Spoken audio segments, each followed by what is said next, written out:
Dubai job search కి రావాలి అనుకుంటే లగేజ్ కంటే ముందు మీ డాక్యుమెంట్స్ అన్ని ప్యాక్ చేసుకోవాలి. ఎవరైతే స్కిల్డ్ వర్కర్స్ ఉంటారో doctors, IT professions, engineers, teachers లాంటి వాళ్ళకి సర్టిఫికేట్స్ అన్నవి అటాస్టేషన్ చేయించుకోవాలి. ఇది చాలా వరకు దుబాయ్ వచ్చిన తర్వాత కూడా అటాస్టేషన్ చేస్తారు.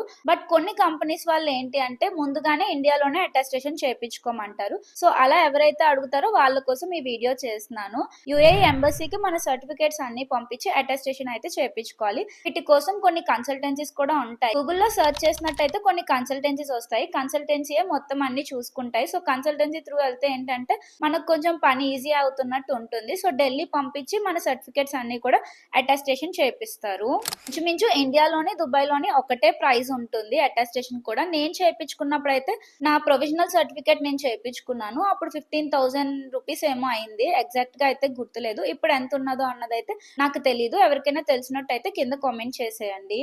స్కిల్డ్ వర్కర్స్ కి అయితే అటాస్టేషన్ అవసరం లేదు. ఒకవేళ అటాస్టేషన్ ప్రాసెస్ ఏమైనా ఉన్నా కూడా మీకు ఏ కంపెనీ వాళ్ళు అయితే తీసుకొస్తున్నారో వాళ్ళే అన్ని చూసుకుంటారు. పాస్పోర్ట్ ఉంటే సరిపోతుంది. నెక్స్ట్ వీడియోలో వీసా ప్రాసెస్ కోసం చెప్తాను. Follow for more content. By. Thanks for watching.